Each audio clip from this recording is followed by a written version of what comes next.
Boa tarde a todas, a todos. Sou Dione, sou professora da Universidade Federal do Paraná.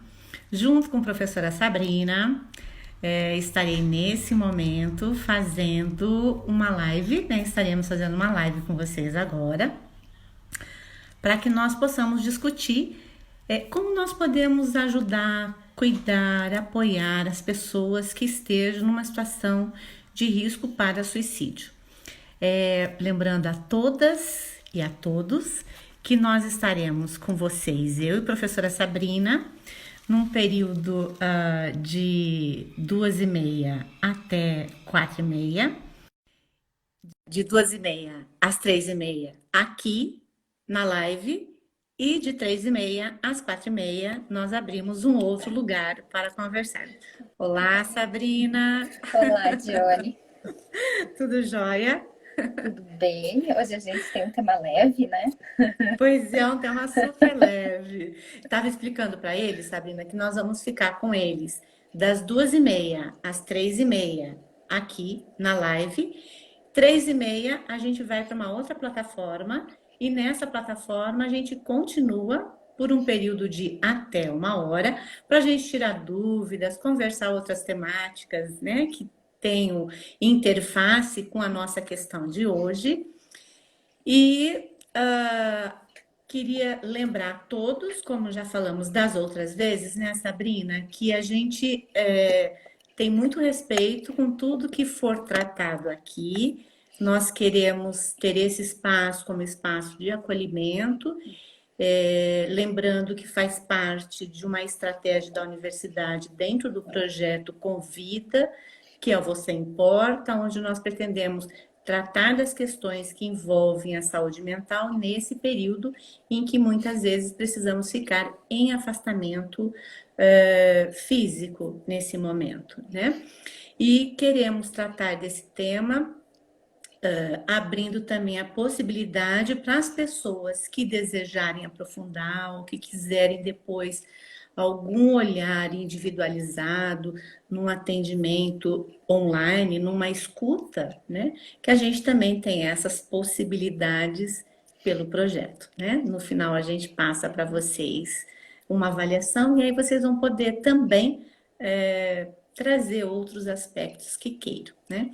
Então, eu queria dizer que eu estou muito feliz de tratar esse Ops. tema com a professora Sabrina, que é uma professora muito companheira minha e de todo o projeto, em especial quando a gente trabalha a temática da prevenção do suicídio, né? E que nós passaremos agora, nesse momento, a discutir cuidados, possibilidades, acolhimentos, olhares, fazeres, né? Que envolvem essa temática. Sabrina, quer começar?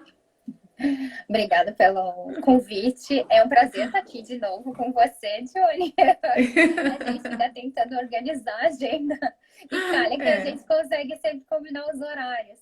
Sim, sim. Eu já comecei um pouco falando antes que eu sei que esse é um tema que pode ser muito difícil para falar e para abordar. Ainda é um tema bastante tabu na nossa sociedade, por isso a importância também de falar sobre ele e trazer ele como um tema pertinente. Eu vou dar umas olhadas para o lado, porque a gente tem o nosso esquema de ajuda com as perguntas e também um pequeno roteiro de coisas importantes que a gente não quer deixar de falar. Portanto, sintam-se à vontade e também podem ir interagindo e fazendo perguntas à medida que a live vai acontecendo.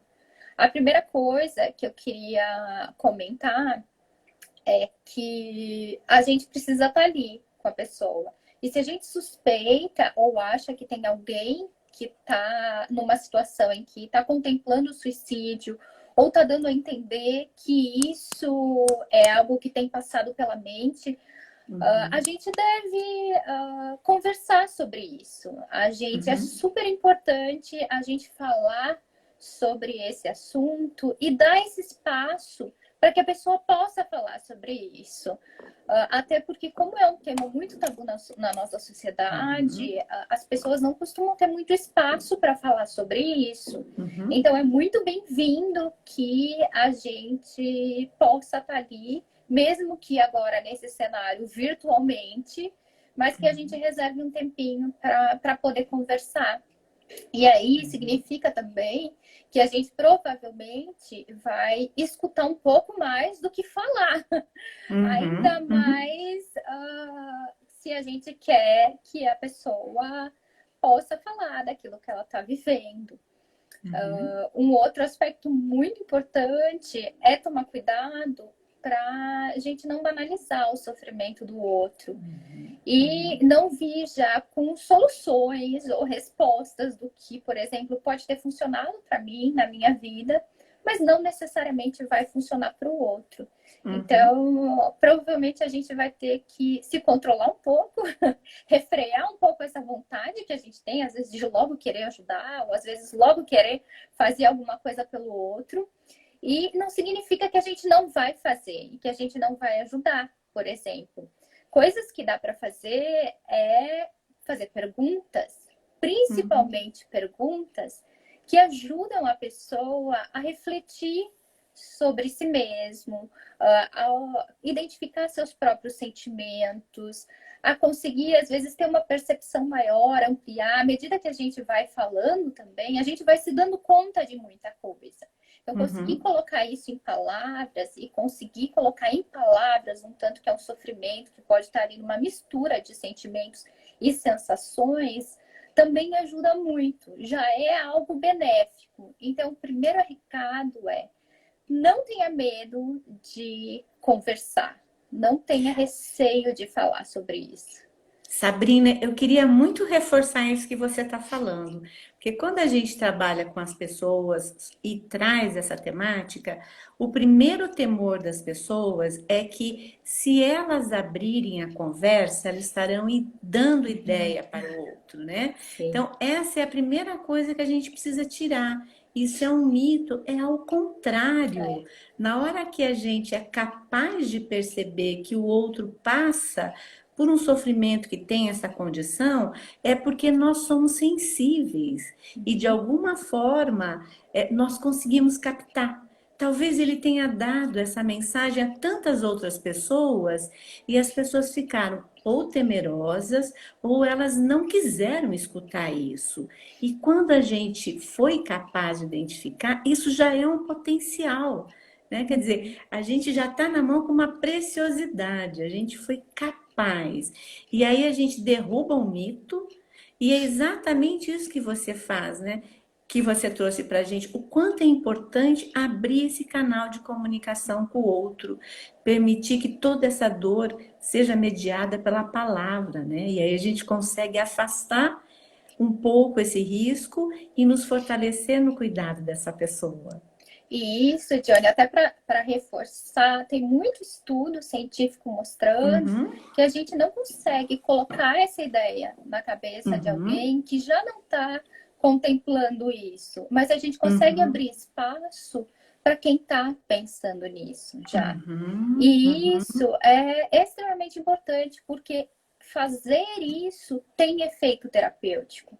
Então, os estudos que investigaram isso, inclusive em adolescentes, mostram que poder falar sobre isso, poder falar sobre o sofrimento, sobre o que se está vivendo, tem repercussão já. Então, essa, inclusive, a primeira coisa que a gente recomenda que se faça é falar sobre o assunto. Então, e aí, obviamente, você precisa também estar disposto a falar sobre isso e disposto a encarar uma temática que não necessariamente também pode deixar a gente super confortável para abordar. Então, isso pode requerer também um certo trabalho pessoal, porque se a gente vai abrir o espaço para essa conversa, eu preciso me perguntar também, me questionar: o que é que eu penso em relação ao suicídio? Como é que eu me sinto em relação a isso? Será que eu consigo ouvir a outra pessoa que é diferente de mim e não julgá-la? Despida dos meus preconceitos? Aí esse é o segundo desafio importante. É. E aí eu acho que é tão importante, né, Sabrina, porque quando a gente começa a falar de temas tão sensíveis como o suicídio, a prevenção do suicídio, nós não estamos falando de temas que estão muito distantes da gente, né? Parece que é alguma coisa que só tem na casa muito distante, num país muito distante, num território muito distante. E eu duvido, né? Se a gente for estudar, se a gente for avaliar um pouco mais próximo, ela é muito mais pertinho da gente do que nós imaginamos.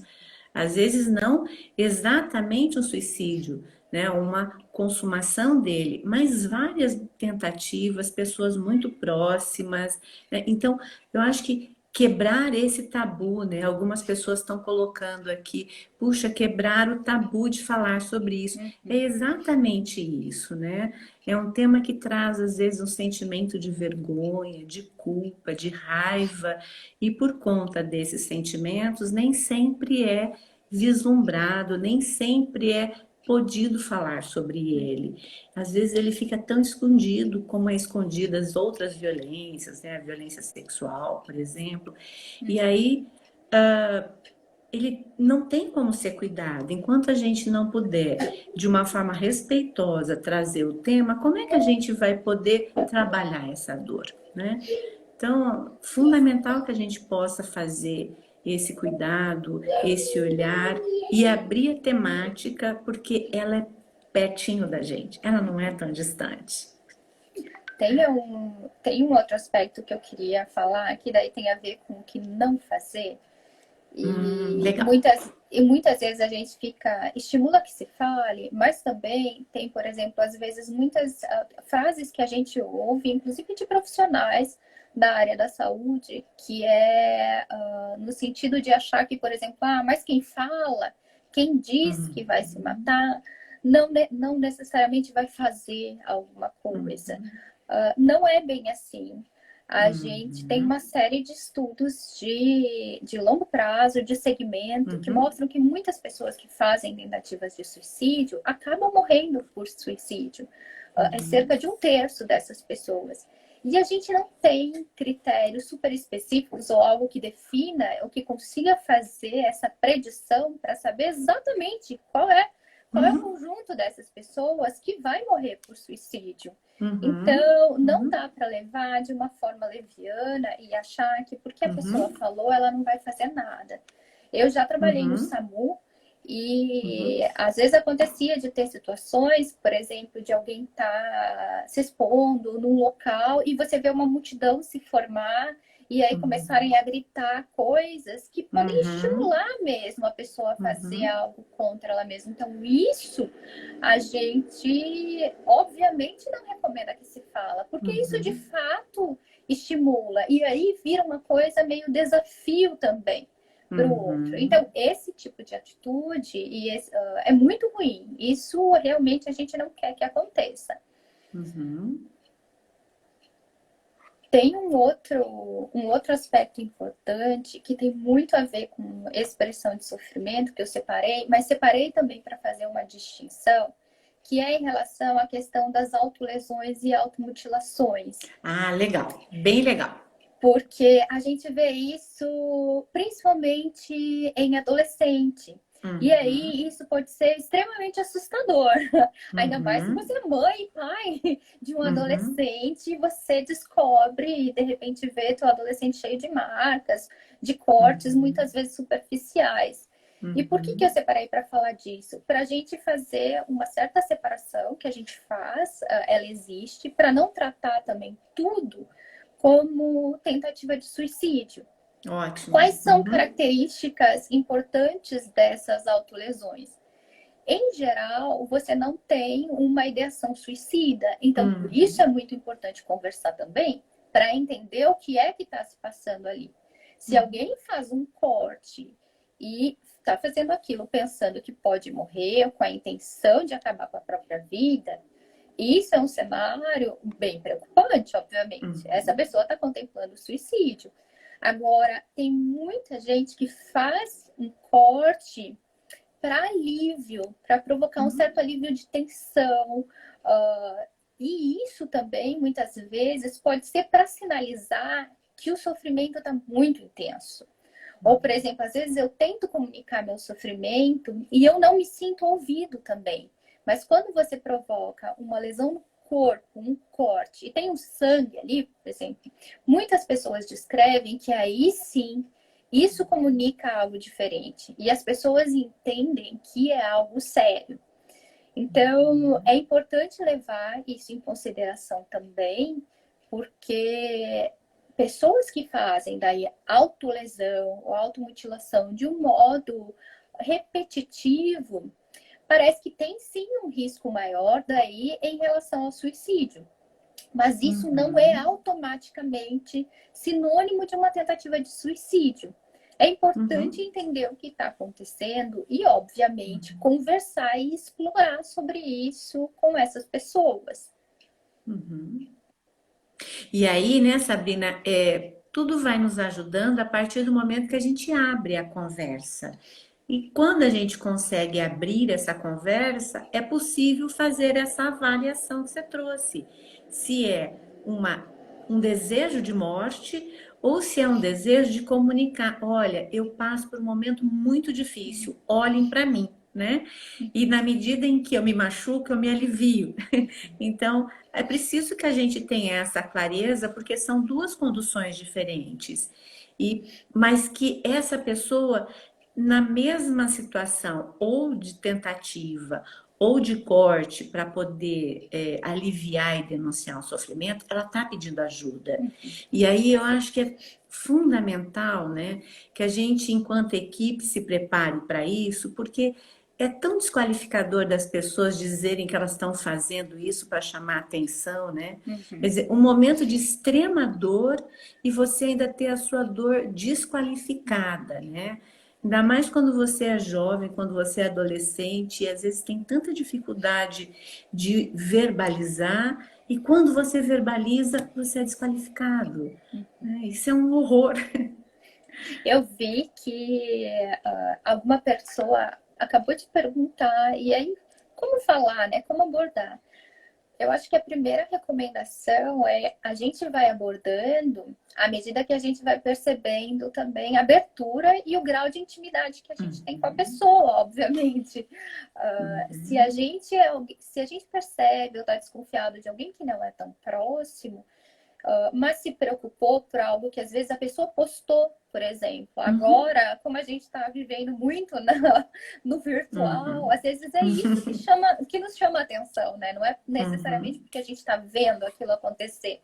Mas, e uhum, aí é difícil também, porque a gente não tem toda uma linguagem corporal e de comunicação que às vezes a gente conseguiria uhum, fazer diferente quando você está no cara a cara ali com alguém. uhum, uhum, Então, a primeira coisa é perguntar ou se colocar como ajuda. Por exemplo, olha, ser honesto com a pessoa. Eu fiquei preocupado, achei que você fez uma postagem que me fez pensar em tal coisa, sabe? Tá precisando de alguma coisa? Como que você tem se sentido? Quer uhum, conversar? E uhum, aí abrir essa porta para essa uhum, possibilidade de diálogo.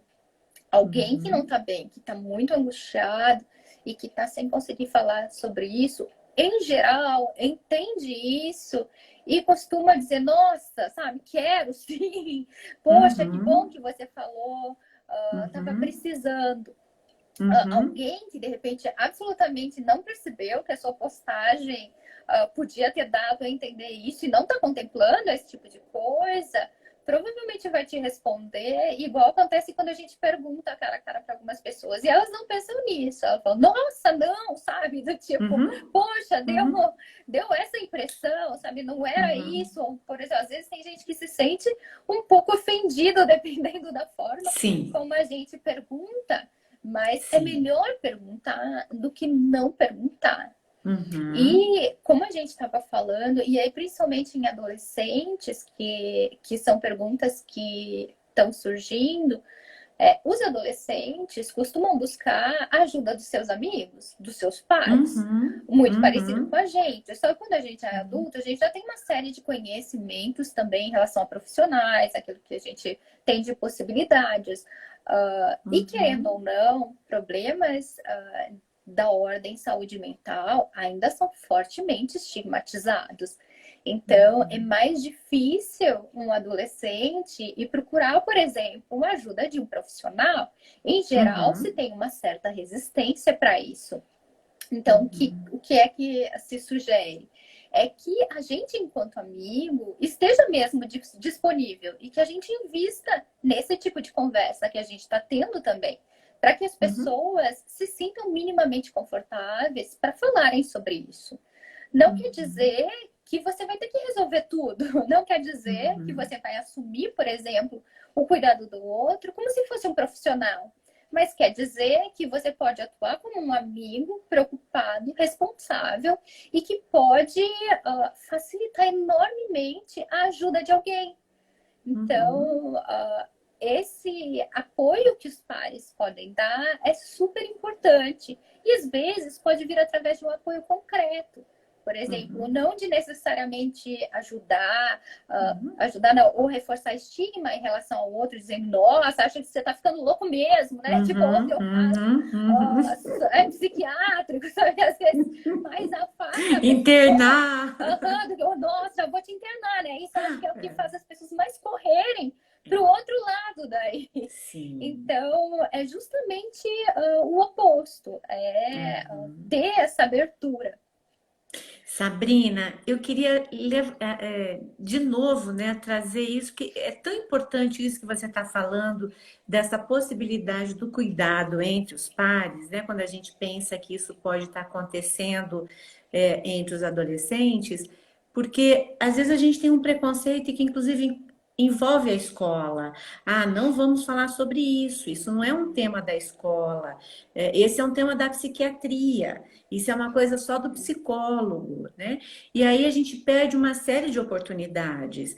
E uma delas é que às vezes são os professores, são as pessoas que estão com o outro em sala de aula, aqueles que percebem que são mais próximos, que convivem por mais tempo.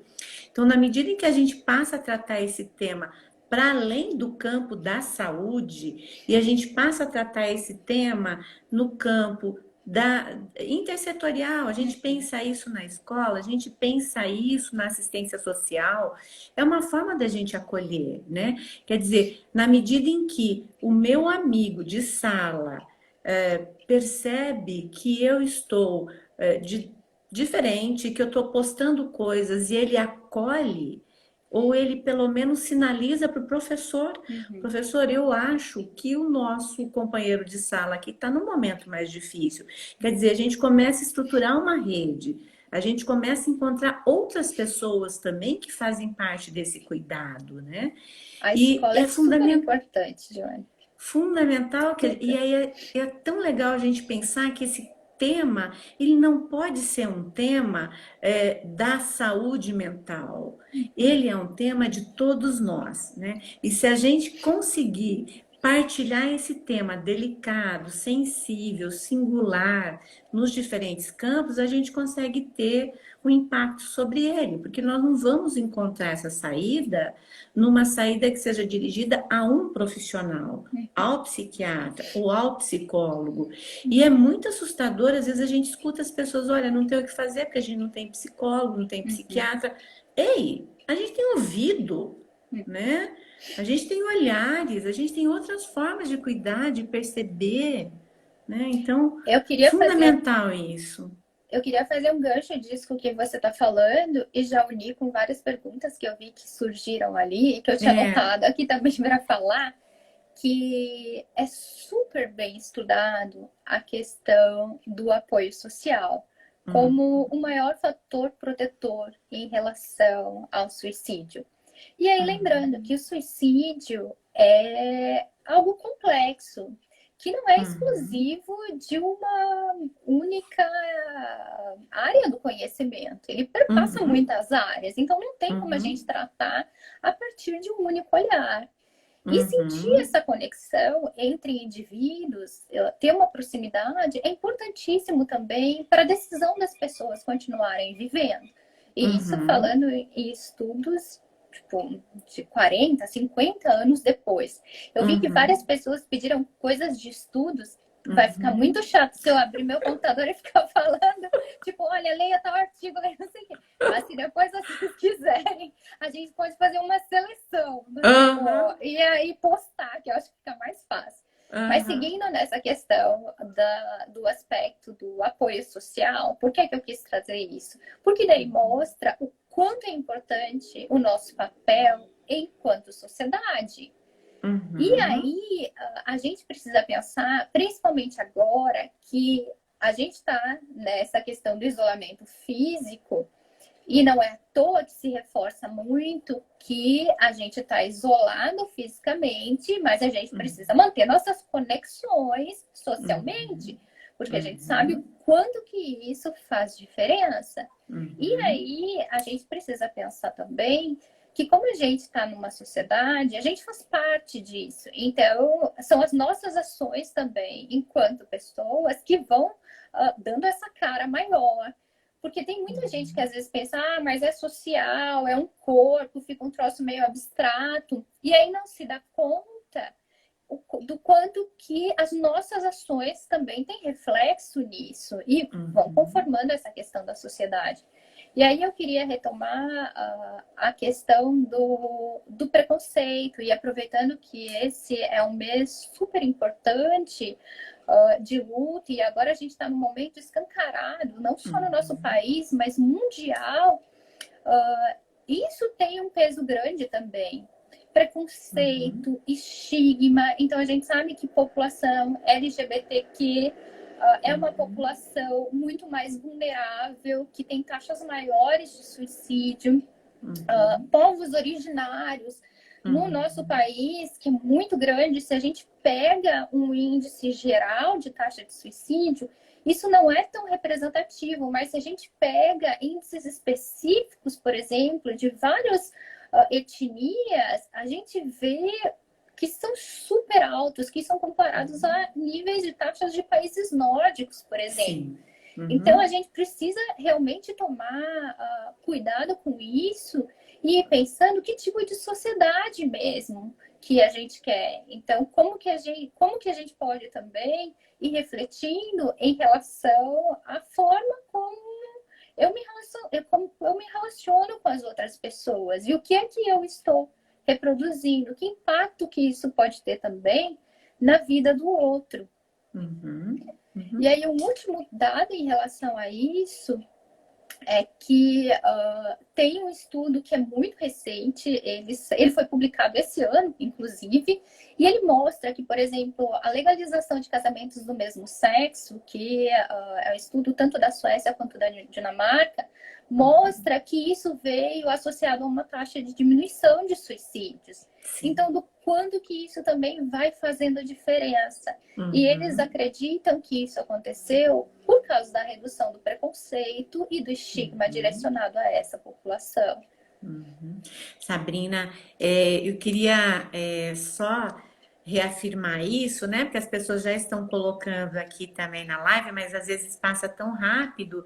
Essa questão LGBTQI+, a gente tem uma preocupação, inclusive na universidade, e nós estamos com algumas ações que fazem interface com a PROEC. Ontem nós tivemos uma discussão, nós teremos outras, né?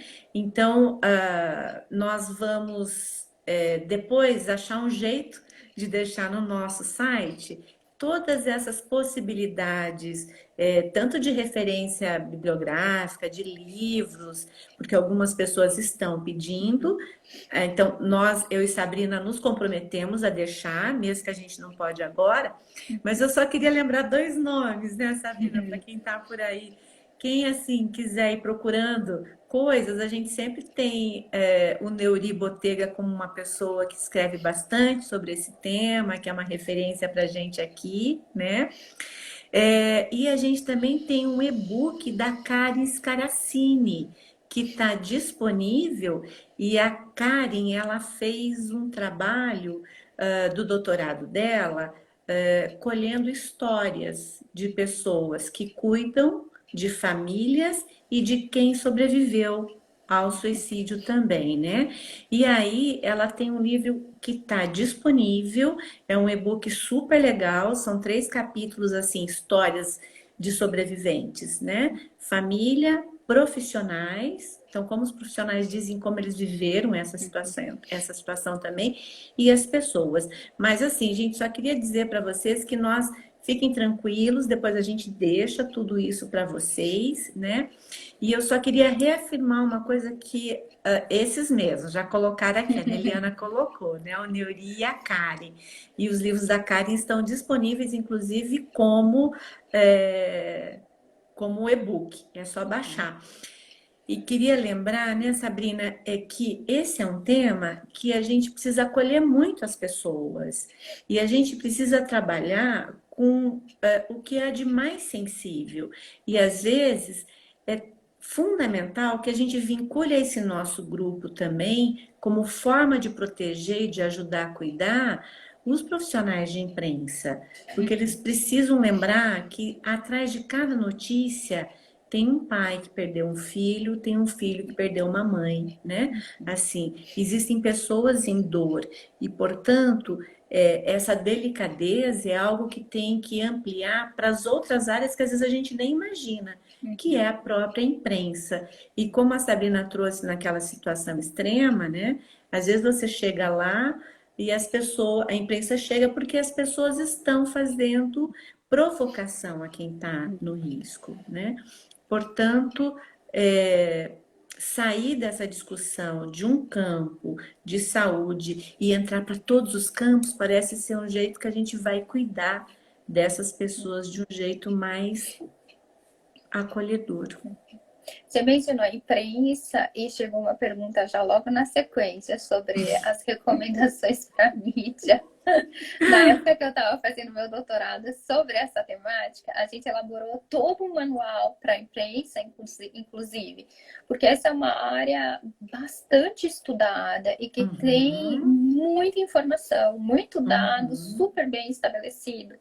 Então, é extremamente importante tomar cuidado na hora em que for noticiar esse tipo de coisa.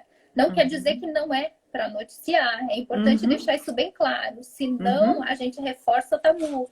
E aí a gente, de novo, não fala sobre o assunto. Então, é para noticiar sim, mas é para noticiar de forma responsável e cuidadosa. E aí, o que é que isso significa? Significa que a gente não vai ficar fazendo, por exemplo, reportagens que são reportagens sensacionalistas só visando vender.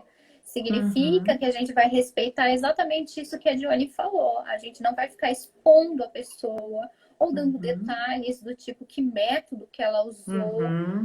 Significa que você vai, dentro daquela reportagem, indicar vários locais em que as pessoas podem buscar ajuda.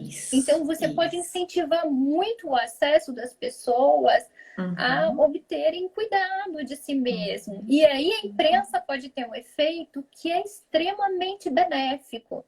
Então, e aí saindo do que seria, por exemplo, uma comunicação negativa para algo que pode ser uma comunicação super positiva e que estimula as pessoas a se apoiarem, a obterem ajuda, a perceberem que muitas vezes pode ser que elas não estão sozinhas, que tem mais gente que passa por problemas semelhantes.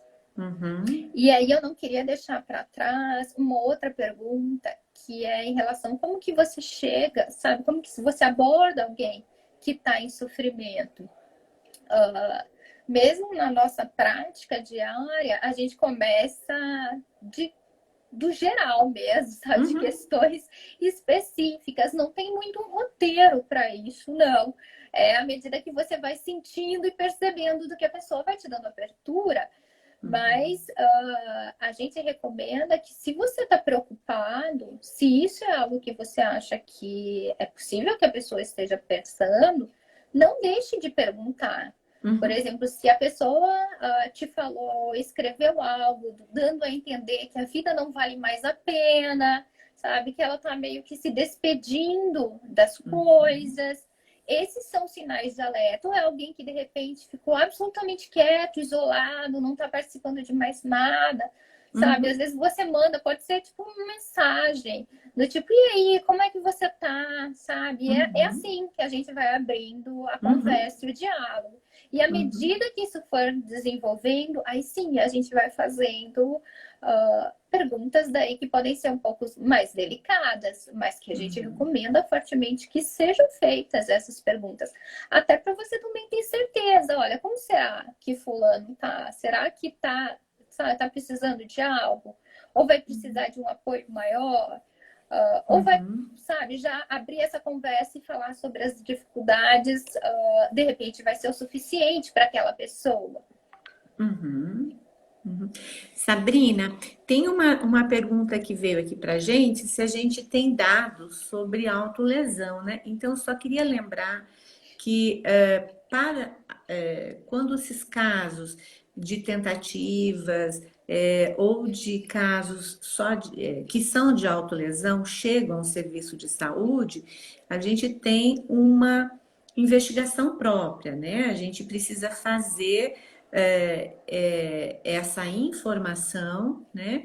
Que são as notificações e que a gente aí passa a acompanhar. E o que a gente tem no Brasil, talvez, né, para as pessoas só se situarem, é que a gente passa a ter isso de uma forma mais organizada a partir do ano 2010, 2011, que a gente vem acompanhando, porque antes disso a gente supunha a quantidade de casos, mas a gente não tinha exatamente, objetivamente isso, porque a gente não tinha a ficha de investigação.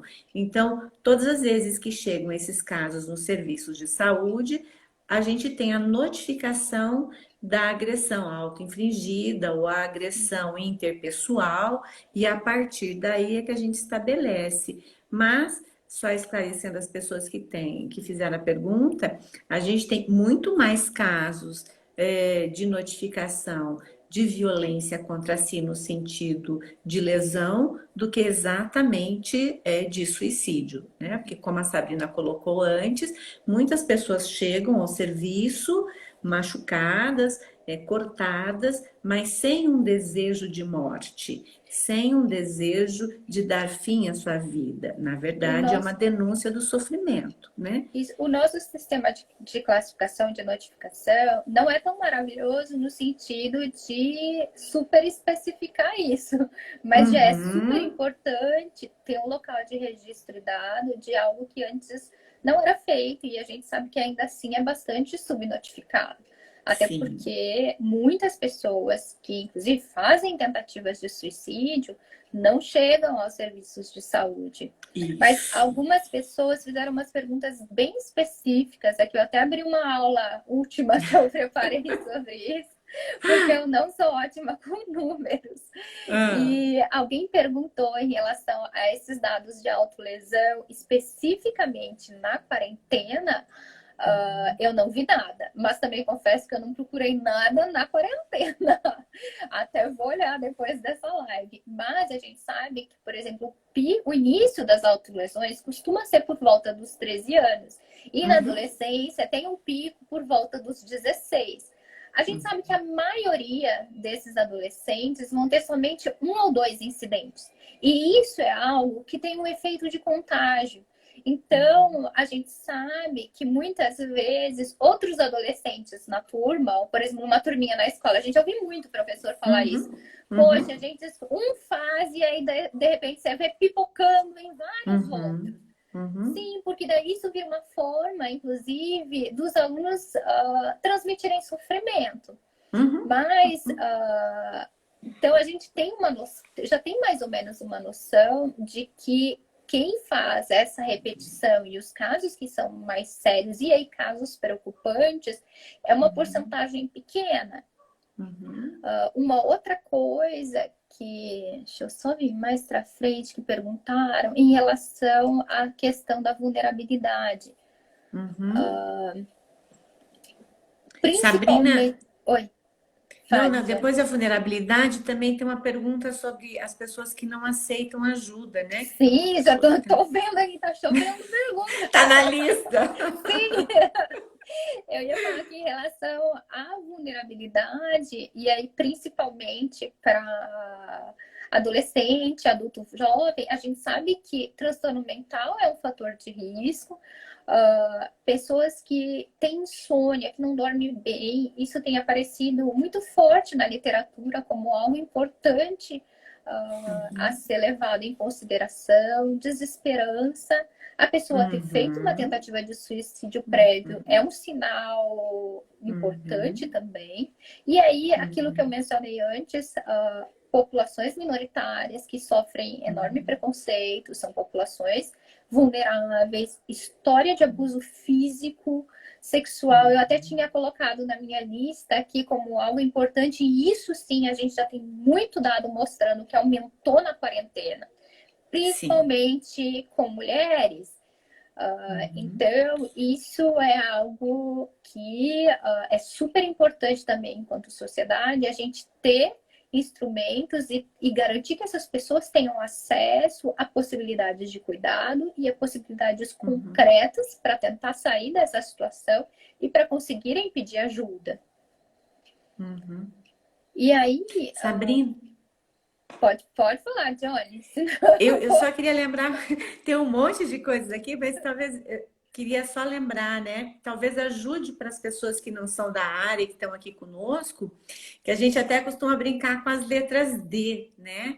Com a gente avaliar se tem dependência, né? Ou seja, se tem consumo de substância, se tem depressão, se tem desesperança, se tem desamparo, se tem desespero, se tem discriminação, né? Por conta de ser uma pessoa LGBTQI ou outras questões, todas essas situações nos dizem que as pessoas estão um pouco mais vulneráveis, né?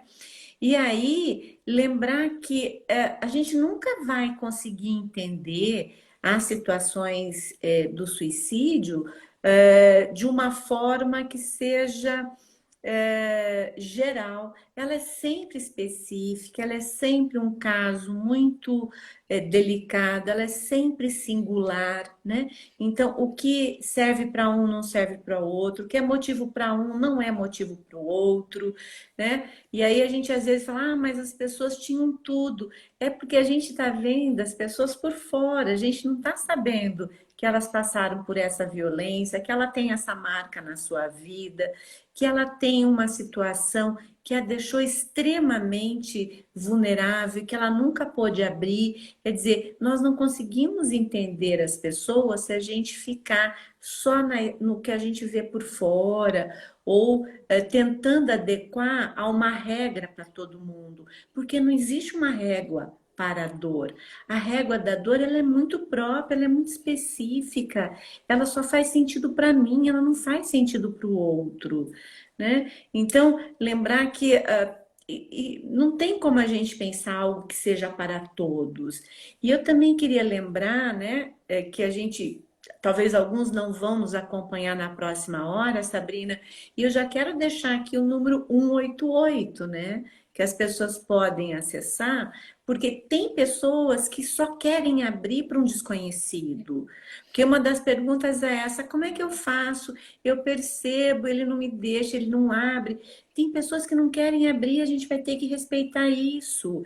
Ela vai abrir só para o CVV, porque ela não sabe quem está do outro lado, ela não quer se identificar, né? Então, nem todo mundo quer falar da sua dor naquele momento, e nem que todo mundo quer falar dela para um conhecido. Sim. Às vezes ele tem o melhor caminho, é o CVV, porque alguém que eu não vai me identificar, que eu nem sei quem é, e eu quero ligar às 3 da manhã, né? Que às vezes Algumas, não dá para falar com um sim, amigo. algumas pessoas às vezes já se sentiram tão violentadas por Uhum, outras, e às vezes uhum, essas pessoas, a gente sabe que principalmente abuso sexual, a incidência disso na infância, as marcas que isso uhum, deixa, o mais frequente é ser alguém próximo, e isso costuma persistir por muito tempo, o que é uhum, muito triste falar isso. uhum, uhum, Às vezes as pessoas não vão confiar em alguém, uhum, não vão uhum, confiar em alguém que está ali até por conta da sua experiência de vida em relação uhum, a isso.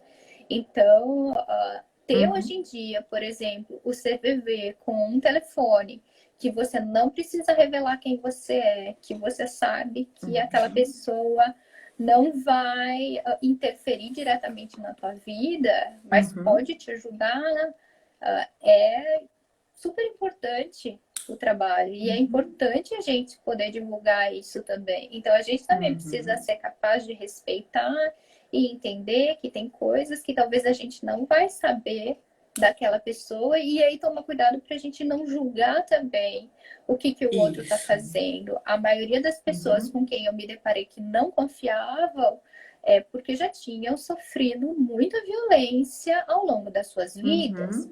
Então, tinham muita dificuldade mesmo para confiar em alguém próximo. Eu queria reforçar que, como a gente incentivou, e é um tema que desperta muitas questões mesmo, talvez a gente não consiga responder todas as questões que vocês estão mandando aqui. Tem algumas que eu vejo assim rapidinho, por mais que a gente tenha o apoio da nossa equipe técnica aqui, queria convidar para quem tiver mais interesse, participe da discussão e do grupo depois que a gente consegue aprofundar um pouco mais no bate-papo daí. Eu tô tentando Lembrando a todos que a gente vai ficar aqui até 3h30. 3h30 a gente continua, né, Sabrina? A gente só muda de lugar. Sim, a gente só vai mudar de plataforma, até porque o Instagram nos derruba. E aí também é uma plataforma para permitir que as pessoas possam falar no modo mais privado, que daí também não é uma pergunta pública, dá inclusive para fazer perguntas sem se sentir julgado pela própria pergunta. Tem uma questão aqui que eu acho que a Johnny já foi respondendo e ajudando em relação por que acontece o suicídio com pessoas bem-sucedidas. Ter dinheiro ou ser bem-sucedido profissionalmente não necessariamente é sinônimo de que tá tudo bem, né, com a vida daquele indivíduo.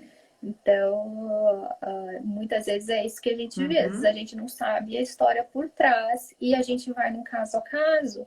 Uma das coisas super importantes e que a gente faz, justamente porque a gente vai no caso a caso, é tentar ter uma noção dessa balança. Quais são os aspectos que aquela pessoa tem que são aspectos positivos também e que a gente pode reforçar e ajudar? Quais são os aspectos que talvez coloquem ela numa posição mais vulnerável? Será que tem algum que a gente consegue ajudar a modificar? Por exemplo, às vezes alguém está passando por uma série de conflitos, conflitos que podem ser relacionais, intrafamiliares, e a gente pode atuar mediando esses conflitos. Então, ou às vezes, por exemplo, tem pessoas que sofrem com dor crônica, que é algo que a gente sabe que também está associado ao suicídio. Então, às vezes, a gente vai precisar ajudar essa pessoa a ter um tratamento melhor para dor, por exemplo. Então, só para dar uma noção do espectro de possibilidades que pode ter. Claro que tem alguns aspectos que podem ser um pouco mais fáceis para a gente lidar e interferir, e tem outros que a gente não consegue modificar diretamente, mas a gente vai trabalhando com isso. Um outro ponto que eu não queria esquecer é que tem muito a ver com o que fazer concretamente. Às vezes, a pessoa está num momento tão desesperador que a gente precisa estar ali. Tá ali com ela e esperar e garantir que ela não vai fazer nada contra si mesma e tá ali para isso. Então pode ser que a nossa ação vai ser algo concreto do tipo, olha, eu vou ficar aqui com você até a coisa... Vou dormir hoje aqui. ou até a coisa melhorar, sabe? E vou afastar meios e tudo mais. E aí, à medida que isso vai passando, também é possível começar a planejar quais são as coisas que a própria pessoa pode ir fazendo para ela lidar com esses momentos? Inclusive, para ela ter estratégias em relação a ela mesma. Então, hoje em dia, e aí com tecnologia, a gente tem uma série de possibilidades. E aí, de novo, é no individual, é cada um com o seu conjunto de coisas e que a gente estimula que a própria pessoa vai identificando o que é que ela percebe, que faz bem para ela e que a gente pode reforçar e incentivar. Que ela tem um plano para esses momentos, que podem ser momentos também mais desesperadores e mais tensos. E aí acho que tem um aspecto muito importante, né, Sabrina? Porque algumas pessoas vão agir no momento de impulsividade. Então, para essas pessoas, às vezes a gente tem que estar do lado mesmo, ficar conversando, quer dizer, não pode perdê-las naquele momento, porque essa impulsividade vai demorar algum tempinho, mas ela vai passar. Pode vir outra, mas aquele momento a gente não pode abandoná-la. Aquele é que a gente tem que estar do lado, né? Por isso que quando a gente pensa nessa temática, a gente não pode pensar vinculada a uma pessoa só e sempre numa rede.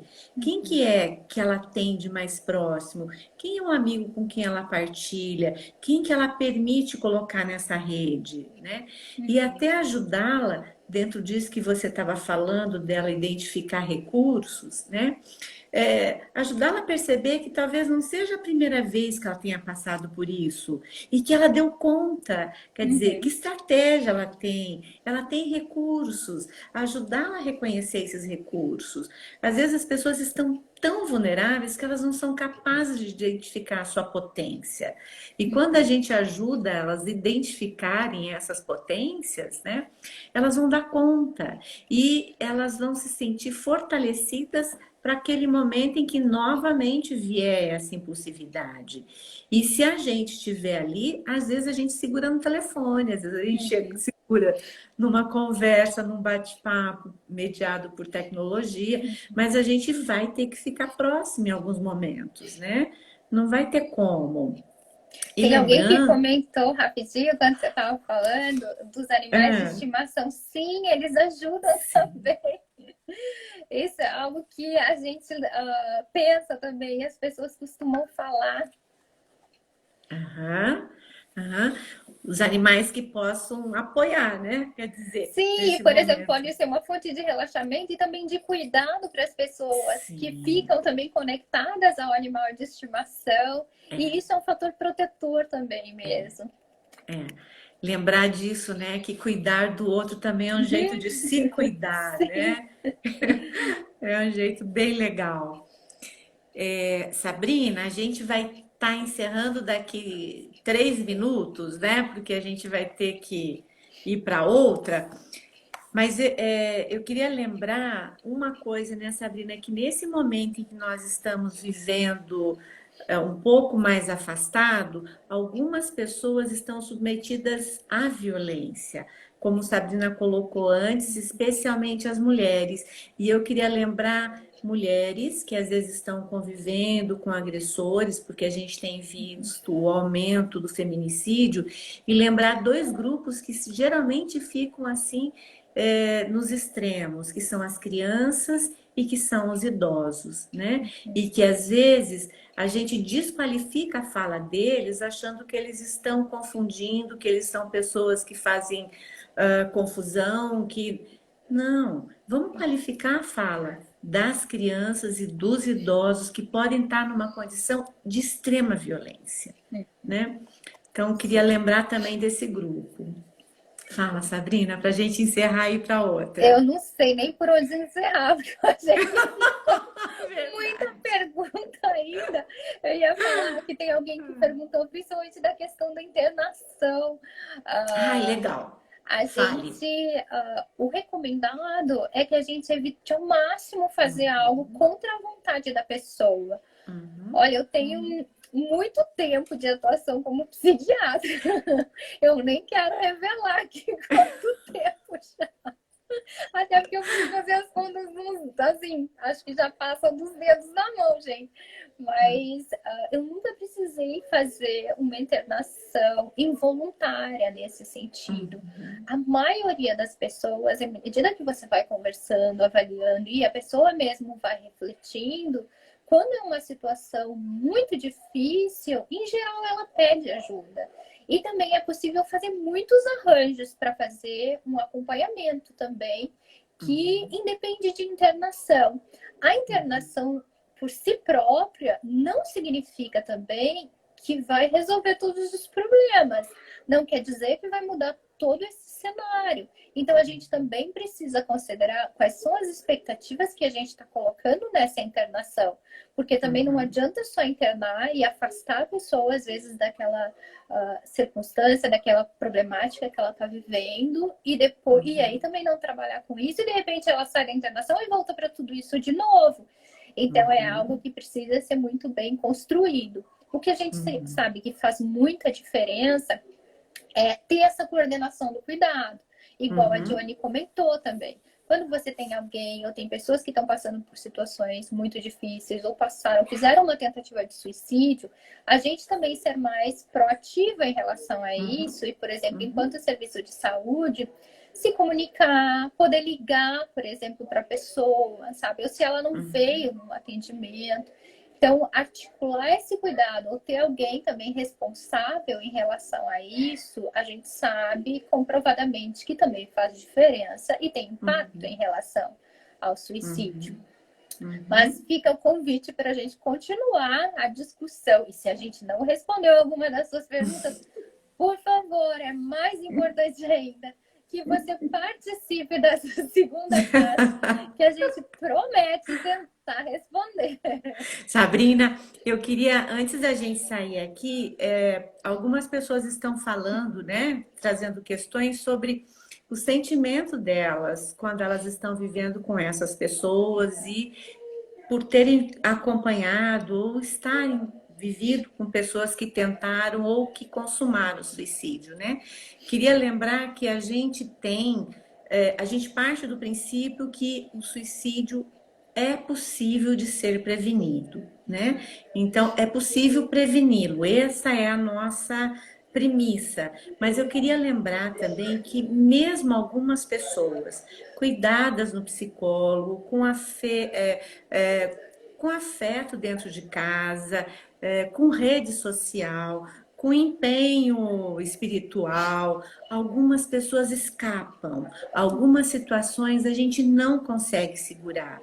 Então, queria muito trazer essa reflexão para as pessoas que nos escutam, porque como o sentimento de culpa ele é muito presente, deixar claro para algumas pessoas, né, que tenham vivido isso, que nem todos os casos nós conseguiremos segurar e que isso não é uma incompetência, são situações que parecem que a pessoa está tão claro para essa pessoa que essa é a saída dela, que a gente não consegue interferir, apesar de todo o nosso cuidado, né? Porque a gente tem que lembrar que nós cuidamos de pessoas, mas nós também precisamos cuidar dos sobreviventes do suicídio, né? E eles são fundamentais porque eles estão numa condição de risco, né? E é sobrevivente, eu acho, o melhor termo para isso, de alguém que experiência, que passa por isso, por exemplo, de próximo. É muito difícil vivenciar depois, até porque o suicídio é um ato muito violento. Então, deixa marca, assim, e a gente sabe que muita gente próximo sofre intensamente com isso. É isso mesmo. Sabrina, a gente vai ter que encerrar, né? A gente vai agora para a próxima plataforma. A gente já tem um link, eu acho que as meninas já colocaram o link aqui. Dizer para todos vocês que nós vamos disponibilizar essa live, ela vai ficar no YouTube, vocês vão poder baixar, vão poder ver em outros momentos. Dizer para vocês que também vamos colocar uma relação de material que vocês podem acessar, que podem ler, que vai permitir tomar mais, se sentir mais fortalecido para trabalhar isso na temática. Dizer que nós continuamos agora, que as pessoas podem vir para o outro nosso grupo, continuar a discussão, né? E a gente agradece muito a oportunidade de estar falando de um tema tão delicado, tão sensível, tão singular, né? E dizendo para as pessoas, vocês não estão só, né? Quem tiver nessa condição pessoal ou de família, lembra que pode recorrer a recursos como, por exemplo, o CVV e estar conosco sempre nos nossos grupos, compartilhando, né, Sabrina? Além da rede do município, enfim, que nesse momento a gente tem mais dificuldade pela pandemia, mas que a gente vai ter que fortalecer as políticas públicas que cuidem dessa questão, né? Sabrina, alguma coisa a Perfeito. mais? Nos vemos, né, na próxima plataforma, gente. Então tá bom, gente. Nós vamos sair daqui e a gente vai entrar na outra plataforma que vocês vão se inscrever da RNP, ok? Até daqui a pouco, gente. Tchau, tchau.